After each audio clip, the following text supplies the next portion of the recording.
Strange? So my name is Stephane Ceretti, and I'm the visual effects supervisor on Doctor Strange. What does being a visual effects supervisor mean in general in the film world? Well, I'm in charge of delivering all the visual effects for the film. So in general, it means that I'm going to be here from the very beginning to talk with the director and establish a plan on what we want to do for the film, and then attend the shoot and work on the film in post-production all the way to the end, the delivery. And what was the most exciting, or the exciting part about working on a project like Doctor Strange? You've worked on a lot of big Yeah. movies before, but Yeah. compared to those, how's this different? Well, it was, I started Doctor Strange just after I finished Guardians of the Galaxy for Marvel already. So, it was kind of a new challenge because it's a brand new, story and ideas and new characters. So that was the interesting thing. And it's going in a place where Marvel has not gone before. So that was really, really interesting for me. When you say it hasn't gone to, it's going to a new place, or it's gone where it hasn't gone before, what does that mean? Well, we're going into the magical side of the Marvel universe and also exploring a new dimension. So it's very exciting in that sense. It's like things that they've never played before with. So and these characters are really interesting in the old Marvel universe. They're bringing a fully new idea, a new branch of the story. So it's very exciting in that sense. So here at IMAX, we take great measure to deliver quality picture, immersive sound. What does that mean to you? Can you talk a little bit about your relationship with IMAX? With IMAX? Mm-hmm. Well, I've always been super interested by IMAX, the quality of the footage that comes out and what we can do with it. We had already explored that a little bit on Guardians, but on this one, because we used the new cameras, which are shooting in much higher resolution, the RE65, we had been thinking about IMAX even more. So that was really something that we were looking for from the beginning. And one of the things that we always say is that we want to deliver, to you guys, to the filmmakers, and to audiences what the filmmakers intended. Yes. Because you can watch it on so many different formats and stuff. Can you talk about what that means to an audience? Well, especially in a film like Doctor Strange, where we're exploring new dimensions and we're really going big on like New York and Hong Kong, where it's like big scale sequences. I think having the extra size of the screen and the resolution and all the sound coming with it, I think is way more immersive for the audience. So in that sense, getting the IMAX release is really exciting for us. And we have about 60 minutes or more of the film that is in IMAX. And for these 60 minutes, we're going into a bigger format as well. The film is formatted for 240. But for these special sequences, we're going to the full IMAX format, which is 1.9. And we've, put extra care into adding some extra things, top and bottom of the frame, and making sure that there is more to the experience when you go to IMAX. So in that sense, it was quite exciting for us. We're going to come back around to that in a minute, but just kind of to go back a little bit, what was the process like of interpreting one of Marvel's like trippiest, sort of more abstract comic books and bringing it to the big screen? What was that process from the beginning? It started a long time ago, like 2 years ago, when I started on the film in September 2014. Scott Derrickson, the director, had already started to gather a lot of images and references from the comics and from films and photographs and paintings. So we started to look at what we could start from to create our worlds. Charlie Wood, who's the production designer, came to LA as well, and we did a lot of brainstorming together with Scott and the people at Marvel to try and establish and define what the world of Doctor Strange would be. So that started very early in the process, and we kind of worked hand in hand with Scott and the scriptwriters to establish that world and the rules of the magic and all that stuff. So then we went into previs, which is a huge part of the process because we're kind of defining the movie in a dynamic way. And then, breaking down the effects and all the way, the different ways to shoot it, because it's a very challenging film to shoot, very technical in a way, in order to deliver the vision that Scott had for the film. So that was, before the shoot, and then the shooting happened, and it's very, very, a lot of different setups to create all these action sequences. And then we go into post and we work with all the vendors that we had. We had 4 main vendors in the film, and in order to create all these effects. So it's a multi-step process that goes from the very inception, beginning, and creation of the world to the delivery. 2 years later, actually. When it comes to approaching the design, the specific details of this world, can you talk a little bit about the approach and sort of in detail what those elements were, what was new to the world? Well, I mean, we try to be very faithful to the material, the original material from the comics. In that sense, Scott had very specific views on how the world should look like. He was referring a lot to the work of Steve Ditko, who did all the Marvel comics in the 60s and 70s for Doctor Strange. And we wanted to keep the psychedelic aspect of the work that was done in these times. So it was a lot to do with creating this world with colors and saturation and the space, how big it is, how we travel through these dimensions and all that stuff. So we really looked at that, and then we elaborated it, from our perspective in the 21st century.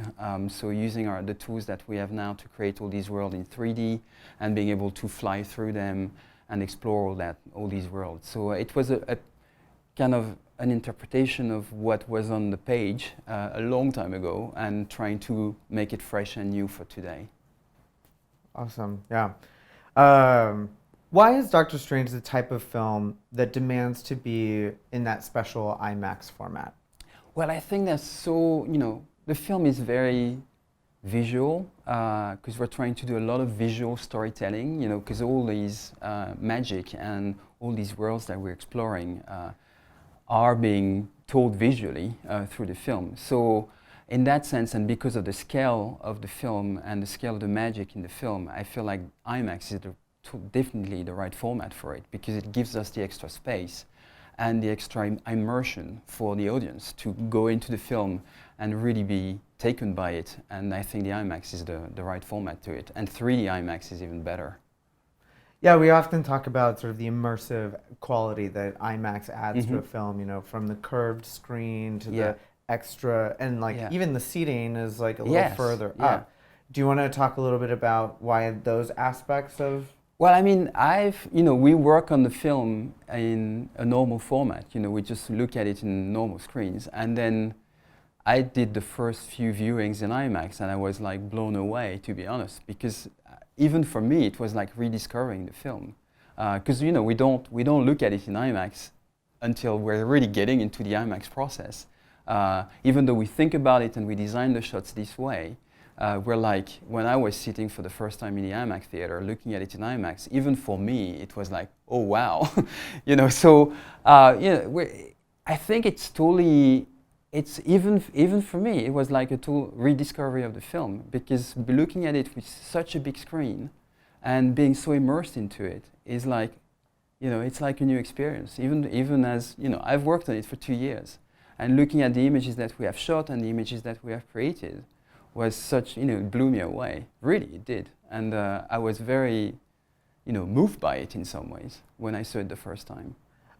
When you saw it that big, were there any moments when you were like, oh, that needs like a little bit more work? Or well, we're very careful about, we scrutinize everything as we do it. So, and we knew that we were going for IMAX, so all the details we're putting into the image are very well defined, and we're trying to be as clean as we can. Obviously, there was a few tweaks that we wanted to do, so we've been very careful about these, but most of the time, things kind of held up pretty well, especially with the kind of cameras we've been using to shoot the film. Can you sort of give an explanation, sort of a basic explanation of what it means to change the aspect ratio from 2:40 to 1:9 in your own Well, words? I mean, that's an idea that we started to play with on Guardians, and Evan Jacobs, our 3D supervisor, has been playing with that quite a lot on the last few Marvel films. And I think it's really about making it more immersive, I love the 2:40 format. That's the format of choice for me, and we did most of the film like that. But I think for the action sequences and for the kind of effects that we're doing with the environment and the different places we're going to and the cities we're going to, I think 1.9 format, which is the IMAX format, just makes things bigger and more immersive as well. So I think even though you don't always notice it as you watch the movie, I think deep down within your brain, it does create something where you feel like you're into the film more. And with the 3D, it's just really, really special. Yeah, Scott, the director, talks about how he purposefully chose to sort of go from that format to the other, instead of really doing the whole thing in 2.4. Can you talk about what kind of impact? Well, in the end, it's a creative decision. We're not doing it just because we can do it. We're just doing it because it brings something special to the film. And I think in that sense, we've been very cautious about the moments where we wanted to stay in 2.4 and the moments where we actually go to 1.9. There's a big example of that is there's a scene at the beginning of the film which is we call the Magic Mystery Tour, where Doctor Strange is pushed into all these dimensions by the Ancient One. And that's one of the first time in the film where we actually go to 1.9, and the experience is very different because you're traveling through all these space and all these dimensions, and it just it makes it bigger and more immersive, definitely. Were there any unique or innovative techniques that you sort of had to create or discover while working on this film? Well, I mean, there's a lot of things that we've been, doing R&D on the film on many levels, like from a creative point of view, doing some R&D on how to bring the world of optical illusion and Escher and kaleidoscopic stuff to the screen and making sense of it. All the distortion of the buildings in the cities and all that stuff to a huge scale. So definitely there's a creative side of it. There's also a very technical side of it in terms of the way we're shooting stuff, the use of special rigs and motion control cameras, and in a way that was allowing us to keep the action going and all the things that we've been doing for the film. There's lots of aspects in terms of R&D that I'm not going to go in details on, but there's a lot of things that we've done. But I think the biggest challenge of the film is not so much from a technical point of view, but it's from a creative point of view, trying to make sure that the visual effects, which are sometimes overwhelming, are here to help the story and bring it up. So it's about finding the right level of cohesion between the storytelling and the characters and making sure that they don't get overwhelmed by the visuals. So it's finding that balance, and the R&D that we've put into the film was mostly about creative R&D, I would say. Yeah, I think the film does a very good job of sort of keeping you there with the characters. You don't feel like you're sort of lost, even though there's just like so much happening. So much happening, yes. Exactly. Were there any particular scenes that were challenging to produce? A lot of it was challenging, actually. Again, in different ways. If you look at the creative challenge of doing the Magic Mystery Tour at the beginning of the film, which is a big psychedelic travel through the worlds and dimensions, and there's lots of homage to 2001s and tons of other things. And so that's one creative challenge in its own. It's a little film within the film. And then we've got the big action sequences like New York, where we had to build a full digital version of New York and bend it in many different ways and make it interesting throughout the chase and make it meaningful as well. So that was a big challenge in terms of the amount of work that it requested. And then we have Hong Kong, where we had to play around with time, manipulation, simulation of destructions going backwards. Shooting that sequence was very hard. It was at night. We shot it for 23 days because it was very complex to shoot with all these different passes of people going forward, the background going backwards at different time, frame rates. It's all very complex, and it takes a lot of planning and working out the solutions to shoot these things and then accomplish them in post. So all of the sequences had their own little challenge, and I would say every shot had their own challenge. And we're bringing a new magic to the world as well. So it's all very challenging in many different ways. Is there any particular scene or shot or location or sequence that you're especially proud of and excited for people to experience? Well, they're all my babies, so it's difficult to choose. But I would say I like Hong Kong because it's kind of special. You know, it's got that backwards destruction feel, which I think is actually a new thing in a blockbuster movie. Usually, in these kind of movies, we end up destroying half of the world, right?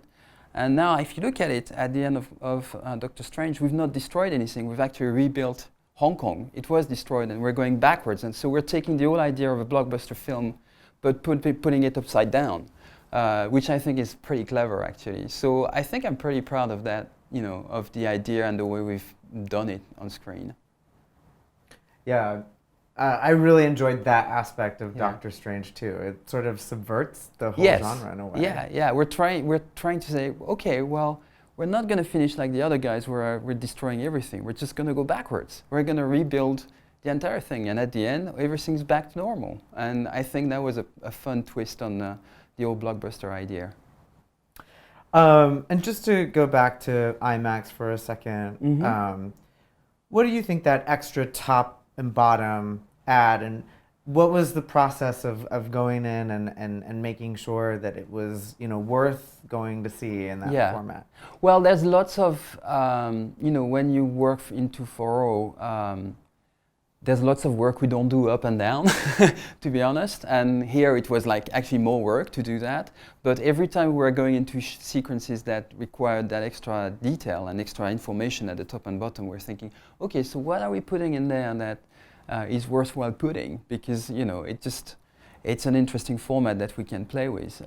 So every time we had a sequence, we were looking at, so what we can put that, we're going to put that thing up there so that the guys from IMAX can see it, only these guys can see it. So it was like finding some little clever things, or reframing shots so that we would see more at the top and the bottom and some more interesting information. And do you have any behind-the-scenes things that we should look for when watching the movie? Like, is there anything that you want to hint at that we should be on the lookout? Oh, I don't know. That's an interesting question. Not really. Not really. Is it because you don't want to give too much away? Well, I mean, it's every shot has a story, obviously. Some funny stories, some difficult stories, some like, oh my God, how are we going to do that stories? But there's too many of them for me to get into. It's just, I don't know what to say really. So do you have any words of advice for people who are interested in diving in and working in VFX? Right. Well, I mean, if they're interested, they should really look into trying to find out how we do things. There's lots of publications and things online where you can look at it. I think the main thing for me, if you want to work in visual effects, you have to learn to be a storyteller as well. Because I think it's, nowadays with visual effects, we can do pretty much everything, depending on the budget and the time you have, obviously. But I think what makes a difference is when you make something that tells a story. So as a visual effects artist, I think you have to be very cautious about that and very aware of what your work is doing and what your work is bringing to the story. So that's my advice. And in terms of getting into the craft and getting into the work, just if you really like that, never give up, never surrender, and just keep pushing. I'm a French guy. I used to live in France, and I've pushed and pushed and pushed to get to where I am now. And it just takes a lot of work and a lot of effort to get there, but it's very interesting. So just never give up, go for it. How did you get into visual effects? Because that's such a specific... That's a long story. I've always used computers when I was a kid. My dad was an engineer, and he also had a Super 8 camera. So I stole his computer and his camera and started to do little films with my brothers, animation films, things like that. That's when I was a kid, and then did more and more and learned by myself, because at the time there was no schools or anything. Then I did what we call a license, so it's like a bachelor degree in physics when I was in France, in quantum mechanics. And then went to an art school, and then started to work in video games, not for too long, because that's not what I wanted to do. I saw Star Wars when I was a kid, so that's just really made me think I want to do that. And I kept on pushing. I started to work for a company in Paris called Buff, which was doing lots of American films. So that's where I started, and then moved to London and met the guys from Marvel and worked more and more with them. And now I'm in LA, working with them. What's next for you? Don't know yet, but very likely a new Marvel movie.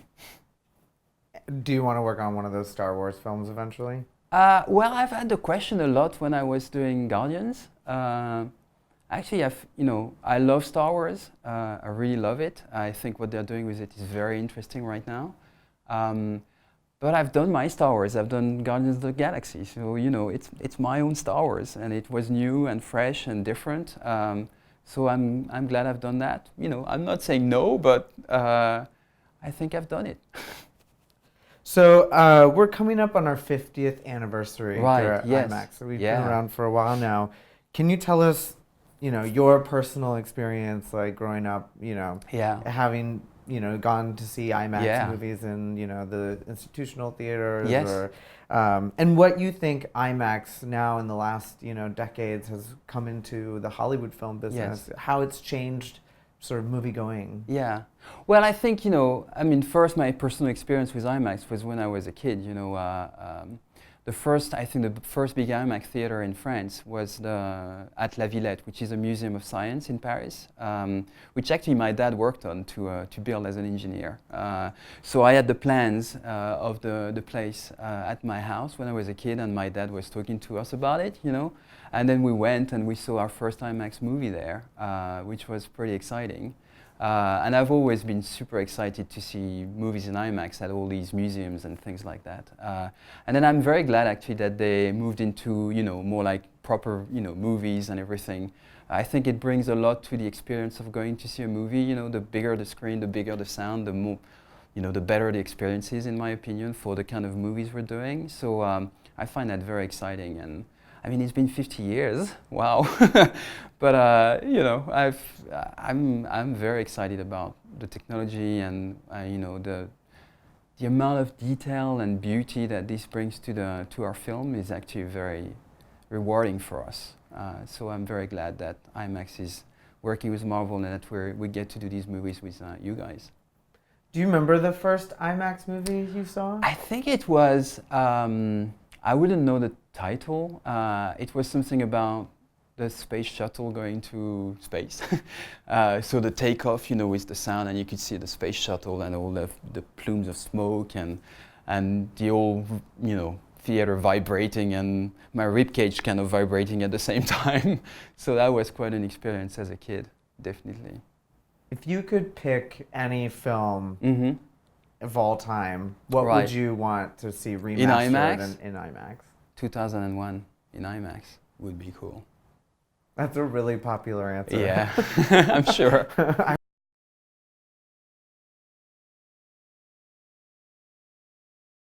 Else in IMAX, I think these would be the ones, definitely. Yeah.